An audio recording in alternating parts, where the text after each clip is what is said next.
guys, welcome back to another video, and today we're reading The Puppy Plays Snowball Chapter 1. We've just finished Shadow in last video, we've finished Goldie, so we've read book 1, we've read Goldie, we've read book 3, which was Shadow, and now we're moving on to book 2. Because I've got this book from my library at the moment, so I'm reading this book now, so this is what Snowball looks like. And make sure to put in the comment section what type of dog you think Snowball is.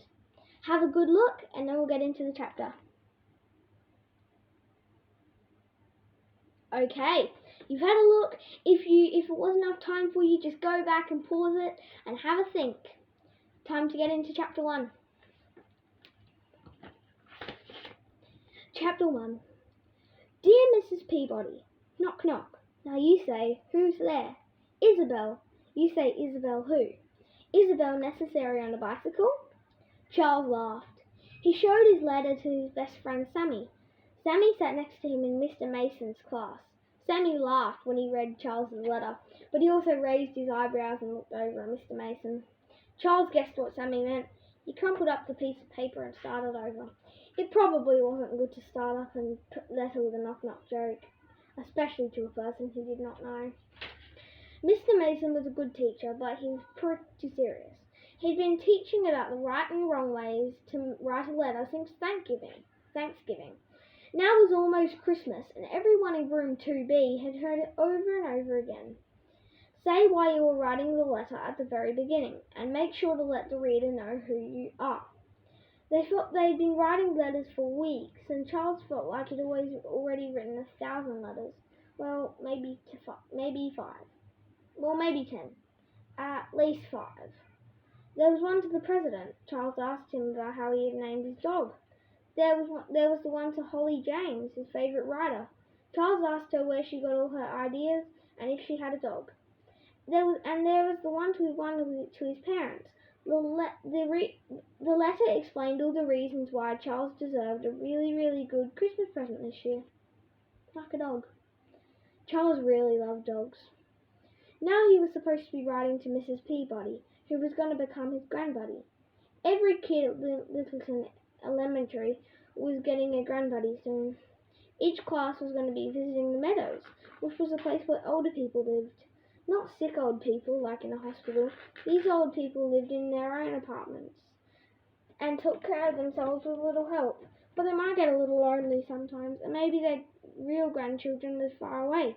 That's when grandbuddies come in. Mr. Mason had given the kids in 2B a little bit of information about their grandbuddies. Sammy's was named Mr. Munsell.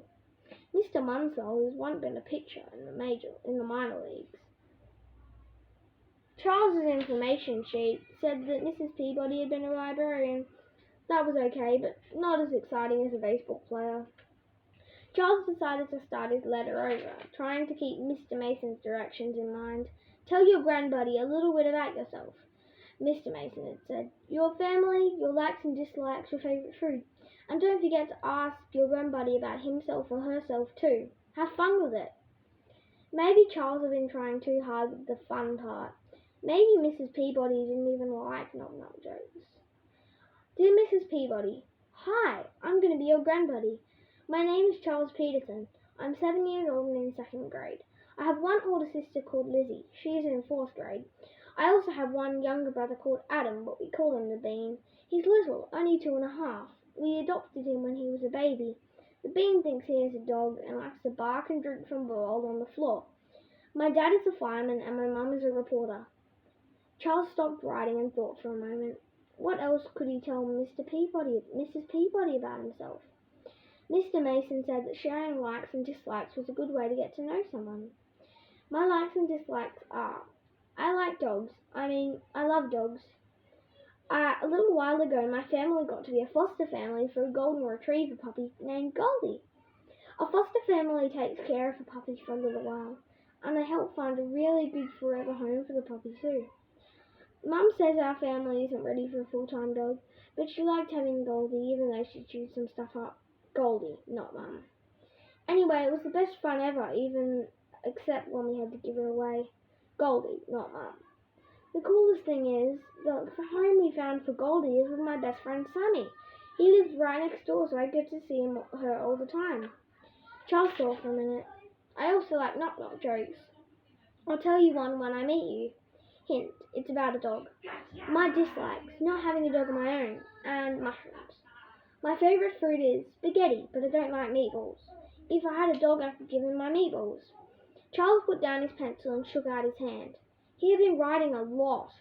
The letter was almost done, except he had forgotten to ask Mrs. Peabody about herself. He picked up his pencil. What about you? Do you have a dog? Your grandbuddy, Charles. Charles looked down at his paper. He had written much more than he had planned to, and a lot of it seemed to be about dogs. Oh well, the bell had just rung. It was time to hand in his letter, tidy up his desk, and line up by the door. When do you get to meet your grandbuddy? Lizzie asked Charles and Sammy on the way home from school. It was snowing, and Charles was trying to catch a snowflake on his tongue. On Monday, Sammy said, I'm going to bring Mr. Munsell a picture of Goldie and Rufus. Rufus was Sammy's other dog. Rufus was an older golden retriever, and he loved having Goldie around. They were always chasing each other and stealing other people's toys. Hearing about the picture made Charles feel a little jealous. Why didn't he have a dog that he could bring in a picture of? Charles, Lizzie, hop in! It was their dad pulling up next to them in the Petersons' red pickup truck. He looked excited. Where are we going? Charles asked. Down to Olson's gas station, Dad answered. There's a puppy there that needs a good foster home. That's chapter 1, everybody. Thank you so much for watching this video. And just remember, comment down in the comment section what type of dog you think Snowball is. I'm going to give you a hint. Only people who really know their dog breeds will be able to pick this one. It's a dog breed that not many people have heard of. Some of you people who like little dogs might have heard of one, but yeah, this is the picture of Snowball again. And then after that, I have to say bye to you all.